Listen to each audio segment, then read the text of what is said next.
আমরা শশী হাসপাতালের ক্যাবিন ব্লকে আসছি। ক্যাবিন ব্লকের মধ্যে আমরা যাচ্ছি। এগুলো সবগুলো ক্যাবিন। এগুলি এক পাশে একটা ক্যাবিন। এখানে যেটা ব্যবস্থা করা হয়েছে যে পাশে একটা পরিবেশ খুব সুন্দর করার জন্য, ন্যাচারাল পরিবেশ করার জন্য কিন্তু একটা গাছ, এটা কিন্তু ন্যাচারাল গাছ। এটা আবার প্লাস্টিকের গাছ মনে করেন না, কেন ন্যাচারাল গাছ বুঝবো কি করে? এই যে ছিঁড়া যায়, এটা ছিঁড়া যায়, অর্থাৎ ন্যাচারাল। কেন আমি প্রকৃতি পছন্দ করি, আমি আর্টিফিশিয়ালকে বর্জন করার চেষ্টা করি। এখানে সব গাছগুলি ন্যাচারাল, সব গাছগুলি ন্যাচারাল। এই ন্যাচারাল একটা এনভায়রনমেন্ট যে পরিবেশকে আপনার রোগীকে ভালো করতে সহায়তা করে। আমি এখন ক্যাবিন ব্লক, এখানে বিভিন্ন রকম ক্যাবিন আছে। ক্যাবিনের মধ্যে আমি একটা ক্যাবিনে প্রবেশ করতেছি, সিঙ্গেল ক্যাবিন। এর আগের ভিডিওতে আমি দেখাইছি যে আপনার শেয়ারিং ক্যাবিন, এখন সিঙ্গেল ক্যাবিনে আমি প্রবেশ করতেছি। এবং সিঙ্গেল ক্যাবিনের মধ্যে আপনার এখানে আকুপাঞ্চার দেওয়া আছে, যে আকুপাঞ্চার চলতেছে।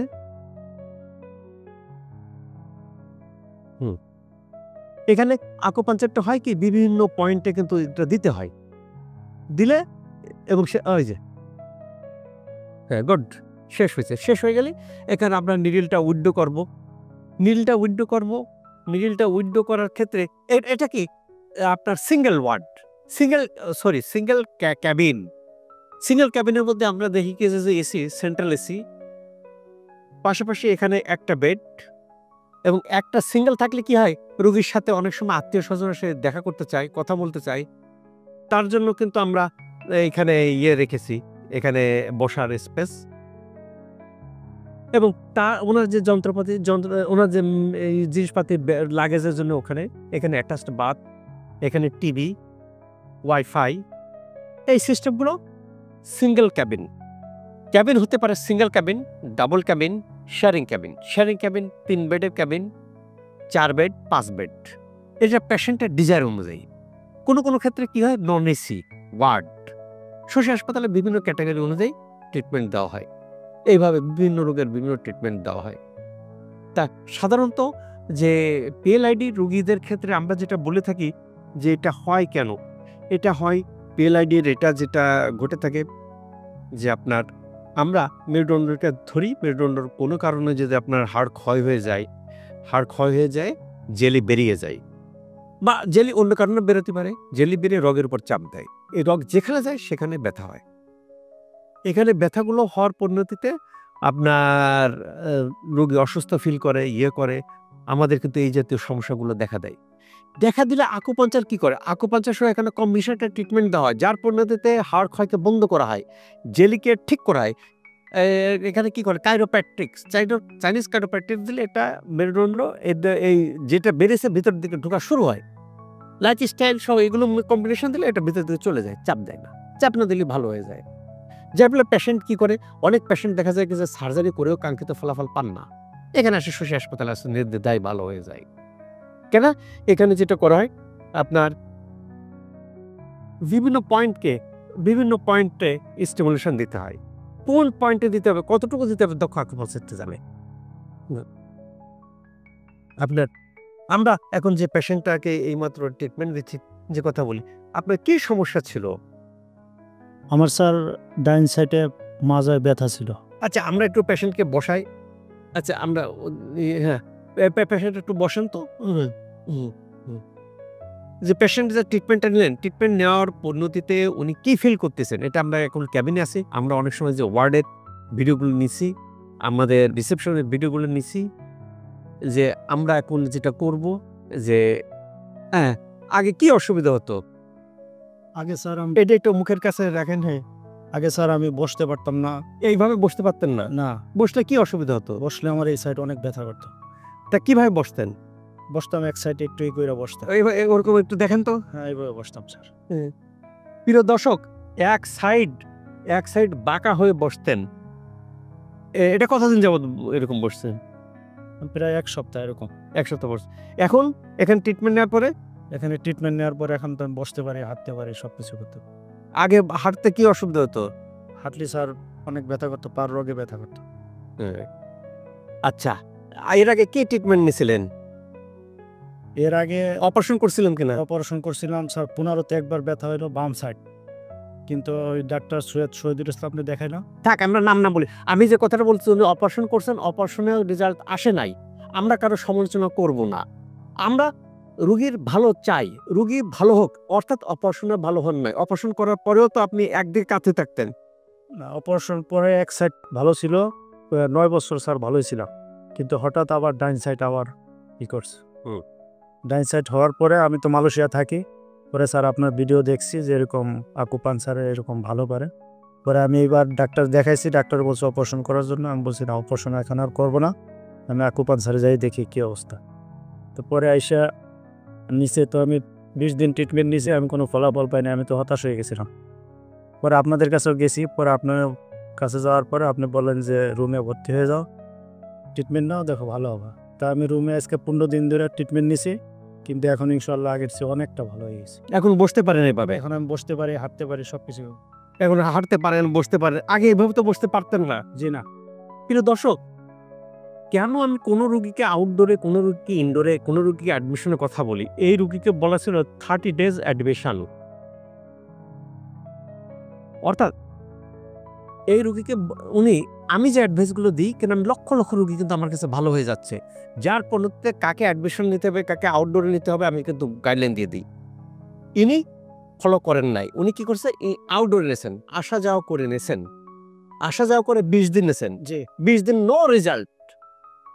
কি হইতেন? অন্য কেউ হলে দূর, ভালো হয় না, দেশে বিদেশে চিকিৎসা নিচ্ছে, ভালো হচ্ছে না, আর এই আকুপাঞ্চার ভালো হবে না, এই বলে চলে যেতেন। উনি গেছেন আমার কাছে।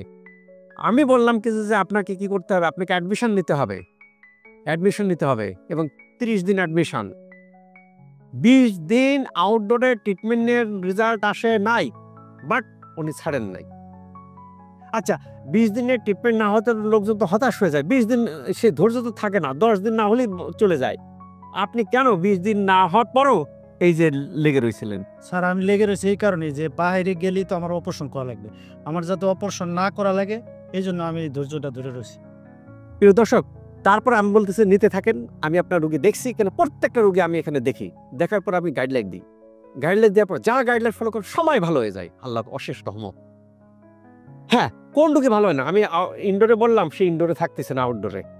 কেন আউটডোরে থাকলে কি ট্রিটমেন্ট কারো কারো ক্ষেত্রে রোগের দিতে বডির মধ্যে এফিকাসি ঠিকমতো কাজ করে না, কাজ না করতে রেজাল্ট কাঙ্ক্ষিত পর্যায়ে আসে না। হ্যাঁ, ব্যক্তিগত কারো সমস্যা থাকতে পারে, যে আপনার বাসা কাছে বা আত্মীয় স্বজন কাছে বা টাইম কম, এইসব কারণে হয়তো অনেকে নিতে চান না। তাদের মধ্যে অনেকেই ভালো হয়েছেন, কারো কারো পায় না।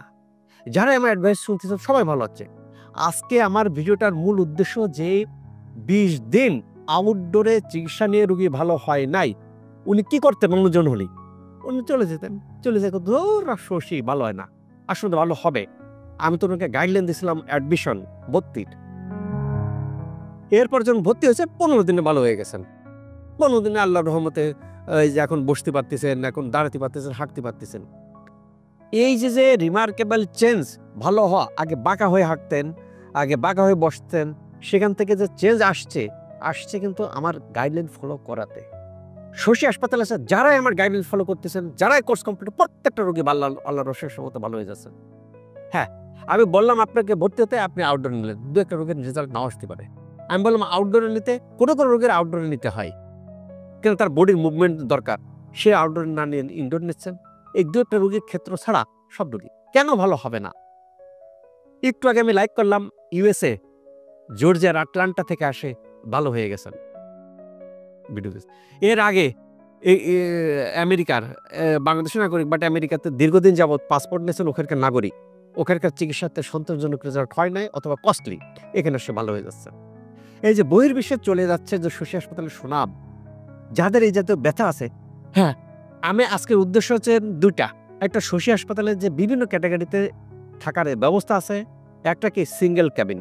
সিঙ্গেল ক্যাবিনে কি থাকবে? আপনার বেড থাকবে, আপনি ডিজাইন করবেন, পাশে বসার স্থান থাকবে, আর আপনার যে মাল সামানা লাগেজ রাখার জন্য স্পেস থাকবে, ওয়াশরুম থাকবে অ্যাটাচড, টিভি থাকবে, ওয়াইফাই থাকবে এবং এসি থাকবে।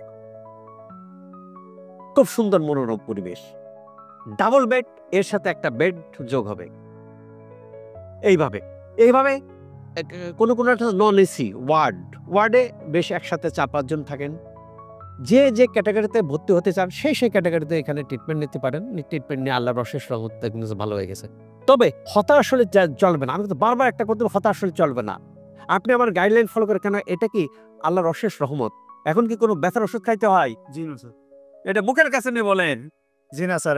এই যে ভালো মন না, ব্যথার ওষুধ খাওয়া লাগে না, সার্জারি লাগে না, ভালো হয়ে যাচ্ছেন, হ্যাঁ? মনোভাব কেমন এখন? এখন ইনশাল্লাহ ভালো লাগে। ভালো লাগে। এই যে উনি যদি আমার কথা না শুনে উনি ট্রিটমেন্ট বন্ধ করে দিয়ে চলে যাইতেন, কি হতো? নেগেটিভ হতো। যারা আমার কথাবার্তা শুনতেছে, আমার গাইডলাইন ফলো করতেছে, তারাই কিন্তু ইনার মতো খুশি মুখে চলে যাচ্ছে। কিন্তু ভালো হবে না কেন? এখানে হেলদি লাইফস্টাইল আছে, এখানে আকুপাংচার আছে, ফিজিওথেরাপি আছে, ওজন থেরাপি আছে, চাইনিজ ফুড ট্রিটমেন্ট আছে, ডিটক্স আছে, অনেক রকম ট্রিটমেন্ট পদ্ধতি। ভালো হবেন। সেই হওয়াটা কতদিনে ডিপেন্ড করে সেইটা ম্যান টু ম্যান ডিফার করে। সবার বডি তো সমান না, সবার বডির ইমিউন সিস্টেম সমান না, ক্ষতিগ্রস্ত সমান না। যারা এইভাবে ট্রিটমেন্ট নিচ্ছেন ভালো থাকতেছেন। যার হাড় ক্ষয় হয়ে যাওয়া, জেলি বেরিয়ে যাওয়া, রগের উপর রগের চাপ দেওয়া, আপনার হাতে পায়ে জ্বালাপোড়া করা, শক্তি না পাওয়া, হাঁটতে অসুবিধা হওয়া, কাত হয়ে হাঁটা, বাঁকা হয়ে হাঁটা, ঝুঁকে পড়া, ACLA B27 positive, ankylosing spondylitis, AVN, সব রোগী আল্লাহর রহমতে ভালো হয়ে যাচ্ছে। শুধু সময়, ধৈর্য। এখানে একটা কম্বিনেশন ট্রিটমেন্ট দেওয়া হয়, যার পরিণতিতে রোগীগুলো ভালো হচ্ছে। যাদের এই জাতীয় সমস্যা আছে, যারা ধৈর্য ধরে ট্রিটমেন্ট নিতে পারবেন, শশী হাসপাতাল আসবেন। তবে আসার আগে নিচে পিন কোডে নাম্বার দেওয়া আছে, নাম্বার দিয়ে সিরিয়াল নম্বর দিয়ে আসবে। কিন্তু এই যে ভালো হয়ে যাচ্ছে, আত্মীয় স্বজন সব পাঠাবে শশী হাসপাতালে। যার ফলে শশী হাসপাতালে কি বেড খালি থাকে না। রেফারেল রুগী, ভালো হওয়া রুগীতে তাদের বন্ধু বান্ধব আত্মীয় স্বজনকে পাঠান শশী হাসপাতালে।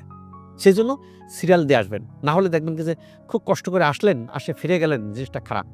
আর বিদেশ থেকে যারা USA, কানাডা, আমেরিকা থেকে আসতেছেন, তাদেরকে রিকোয়েস্ট করব আপনারা সময় নিয়ে আসবেন। সময় নিয়ে যারা আসতেছে তারা পজিটিভ হয়ে যাচ্ছেন। বহির্বিশ্বের শশী হাসপাতালের নাম ছড়িয়ে পড়তেছে। বিদেশ থেকে বিদেশে রোগীরাও আসতেছে শশী হাসপাতালে। আলহামদুলিল্লাহ, আল্লাহর অশেষ রহমত। আল্লাহ তাআলা আমাদের সবাইকে ভালো রাখুক, সুস্থ রাখুক, এই প্রত্যাশায় আমি doctor S M Shahidul Islam.